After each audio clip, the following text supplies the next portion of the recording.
क्या आपको पता है कि ओल्ड पार्लियामेंट बिल्डिंग के होने के बावजूद भी न्यू पार्लियामेंट बिल्डिंग को क्यों बनाया गया है? ओल्ड संसद भवन का शेप राउंड, न्यू संसद भवन का शेप ट्रायंगुलर। ओल्ड वाले पार्लियामेंट बिल्डिंग का area 24,000 square meter, new parliament building का area 64,500 square meters. Old parliament building के अंदर लोकसभा के सीट्स 543, न्यू पार्लियामेंट बिल्डिंग में लोकसभा के सीट्स 888, ओल्ड पार्लियामेंट बिल्डिंग में राज्यसभा के सीट्स 245, न्यू पार्लियामेंट बिल्डिंग में राज्यसभा के सीट्स 384। ओल्ड पार्लियामेंट बिल्डिंग का इनॉग्रेशन डेट 18 जनवरी 1927, न्यू पार्लियामेंट बिल्डिंग का इनॉग्रेशन डेट 28 मई 2023। और ये आप दोनों का मैप देख सकते हो, दोनों का कंपैरिजन आपके स्क्रीन पे है। पुरानी पार्लियामेंट बिल्डिंग ऑलमोस्ट 100 साल पुरानी होने के चलते उसमें कई इश्यूज थे। अर्थक्वेक के मामले में आउटडेटेड, फायर सेफ्टी के मामले में भी आउटडेटेड, टेक्नोलॉजिकल इनोवेशंस जैसे CCTV, audio visual system, air condition, इन सब के मामले में भी आउटडेटेड, डिजिटलाइजेशन के मामले में भी आउटडेटेड, यानी मोस्टली काम फिजिकल पेपर्स पे ही होते हैं, और वर्क स्पेस के मामले में भी आउटडेटेड, जिससे पार्लियामेंट का काम इफेक्टिवली नहीं हो पा रहा था। न्यू पार्लियामेंट बिल्डिंग का शेप ट्रायंगल है और ट्रायंगल को जियोमेट्री में सैक्रेड यानी शुद्ध माना जाता है। सिर्फ इसलिए इसको ट्रायंगल नहीं बनाया गया है, बल्कि ट्रायंगुलर शेप में होने से सिर्फ एफिशिएंट यूटिलाइजेशन ऑफ स्पेस ही नहीं होता, बल्कि ये एक पावरफुल कंट्री का वाइब भी देता है। पार्लियामेंट को देश का एक मंदिर माना जाता है, देश का मंदिर, जहां लोगों के हित के सबसे इम्पोर्टेंट डिसीजंस को लिया जाता है। न्यू पार्लियामेंट बिल्डिंग में वो सब है जो एक देश के सबसे बड़े और सबसे इम्पोर्टेंट बिल्डिंग में होनी चाहिए। पार्लियामेंट में जो वोटिंग सिस्टम है वो अब कंप्लीटली बायोमेट्रिक होगी, यानी electronic voting system. Real time language translation का भी फीचर मौजूद है, यानी कोई भी एमपी 22 अलग अलग भाषा में अपनी बात को रख सकेगा और वो भाषा रियल टाइम में बाकी एमपीज को हिंदी में या फिर उनके अपने समझने वाले भाषा में सुनाई देगी एआई के थ्रू। यानी बाद में ट्रांसलेशन होने की बात नहीं हो रही है, जैसे कोई एमपी बोलेगा रियल टाइम में एआई उसको ट्रांसलेट कर देगा। और नए पार्लियामेंट में डिजिटल वर्ल्ड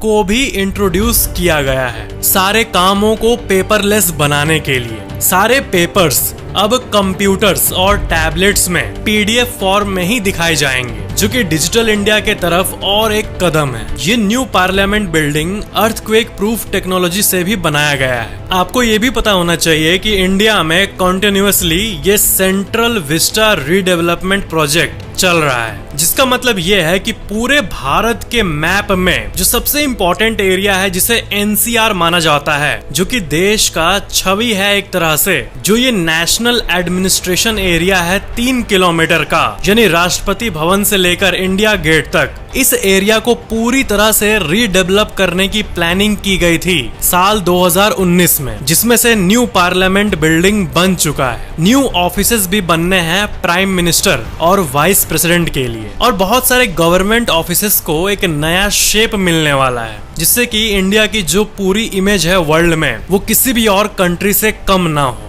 इंफ्रास्ट्रक्चर के लुक्स के मामले में भी इस सेंट्रल विस्टा रीडेवलपमेंट प्रोजेक्ट को 20,000 करोड़ रुपए का एस्टिमेट अलॉट किया गया था, और जनवरी 2021 में सुप्रीम कोर्ट ऑफ इंडिया ने भी सेंट्रल विस्टा प्रोजेक्ट को मंजूरी दे दी थी। ओल्ड पार्लियामेंट बिल्डिंग की बात करें तो आप सोच ही सकते हो कि वो 100 साल पुराना बिल्डिंग था, जो कि आजकल के टेक्नोलॉजिकल एडवांसमेंट्स को सूट नहीं करता, जैसे एआई यानी आर्टिफिशियल इंटेलिजेंस और बाकी मॉडर्न टेक्नोलॉजी, और नॉर्मल बेसिक सेफ्टी की चीजें जैसे इमरजेंसी फायर सेफ्टी के मामले में भी ओल्ड पार्लियामेंट बिल्डिंग सारे सेफ्टी रिक्वायरमेंट्स को पूरा नहीं कर रहा था, और old parliament building over utilise हो रही थी अपने कैपेसिटी से ज्यादा। 100 साल पहले बनी और वक्त के साथ काम और लोग बढ़ते गए उस ऑफिस में, लेकिन बिल्डिंग वही पुरानी। तो यही डिफरेंसेस थे द न्यू पार्लियामेंट बिल्डिंग और हमारे ओल्ड पार्लियामेंट बिल्डिंग के बीच में,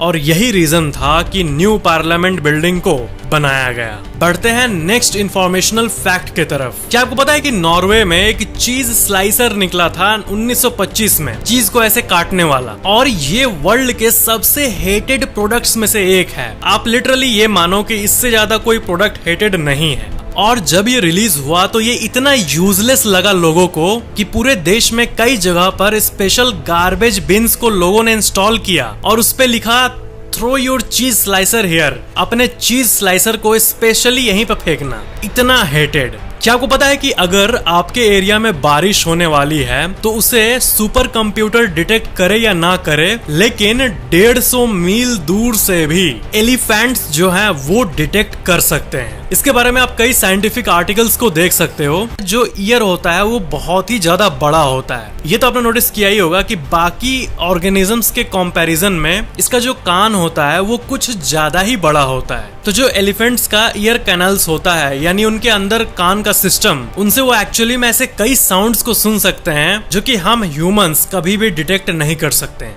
वो स्टॉर्म, थंडर स्टॉर्म, बारिश, क्लाउड, ऐसी चीजों को जस्ट आवाज से पता कर लेते हैं 150-200 किलोमीटर दूर से भी। एक चीज, एक फेनोमेनन होती है जिसके बारे में मैं आपको बताना चाहता हूँ, जिसे कहते हैं हाईवे हिप्नोसिस। और सच कहूँ तो मैंने भी इसे फील किया है। हाईवे हिप्नोसिस एक अजीब सी चीज होती है जिसमें एक कार जो है वो मान लो हाईवे में चल रही है और आप कहीं जा रहे हो। जैसे मान लो मेरी फैमिली कहीं जा रही है और मैं ड्राइव कर रहा हूँ और मैं रात 11 बजे से 4 बजे तक ड्राइव करता गया एक्सप्रेसवे पे और डेस्टिनेशन पहुंच गया। तो लगातार 3-4 घंटे ड्राइविंग ऐसा लोग करते हैं, नॉर्मल सी बात है। लेकिन गाड़ी चलाते चलाते ये आप भविष्य में शायद कभी एक्सपीरियंस करो, अगर आप कभी अपना कार परचेज किया और चलाओ तो, कि ड्राइव करते टाइम इंसान एक अजब ही ऑल्टर्ड मेंटल स्टेट में चला जाता है। जैसे जो हाईवे में ये जो 2 लाइंस बने होते हैं, इसके बीच गाड़ी चल रही होती है और घंटों चल रही होती है और सेम चीज हमें बार बार देखने मिलता है, तो डेस्टिनेशन आ जाती है और हमें पता भी नहीं चलता। जब किसी कार या किसी भी ऑटोमोबाइल को कुछ ज्यादा ही दूर तक ले जाया जाता है,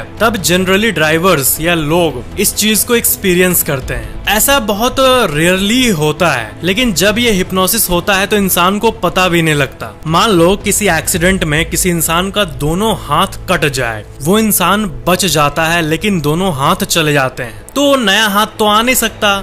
लेकिन इस दुनिया में एक ऐसी चीज हो चुकी है जिस पर आप यकीन नहीं करोगे। फेलिक्स ग्रेटरसन आइसलैंड के ये रहने वाले हैं और जब इन्होंने अपने एक वर्क एक्सीडेंट में दोनों हाथों को खोया, तब डॉक्टर्स ने इनके ऊपर एक ऐसा काम किया जो कि पूरे धरती के इतिहास में कभी भी नहीं हुआ है। दोनों हाथ का ट्रांसप्लांट, जो कि one of its first kind था पूरे दुनिया में, ये इनके साथ हुआ। और सबसे बेस्ट बात यह है कि ये ट्रांसप्लांट सक्सेसफुल भी हुआ, यानी वो अब अपने हाथों को नॉर्मली यूज कर भी पाते हैं। ऐसा सबके साथ पॉसिबल नहीं है, क्योंकि अगर कोई डॉक्टर इस चीज को ट्राई करे तो फेलियर रेट्स, सक्सेस रेट मैंने नहीं कहा, फेलियर रेट्स 90% होता है। लेकिन इनके केस में हाथ काम करने लगा, तो मेडिकल साइंस की एक बहुत बड़ी सक्सेस को ये चीज दिखाती है। लेकिन ऐसी कोई टेक्नोलॉजी नहीं आई है फिलहाल जिससे ये सब इंसानों में किया जा सके और सबका हाथ वापस लाया जा सके। ऐसा तो फिलहाल नहीं हुआ है, लेकिन एक इंसान में भी ऐसा हुआ है, ये बहुत बड़ी बात है। इस चीज को ध्यान से समझना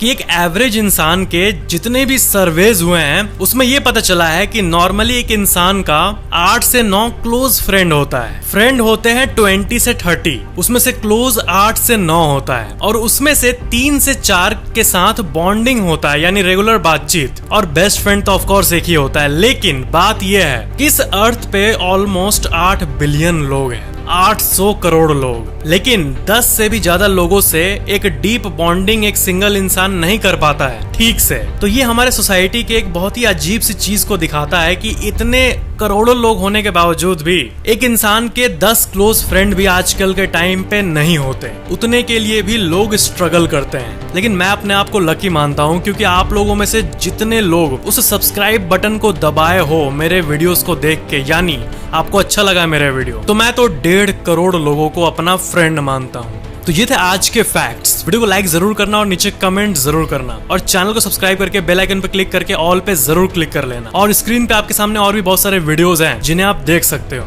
मिलते हैं नेक्स्ट वीडियो पे।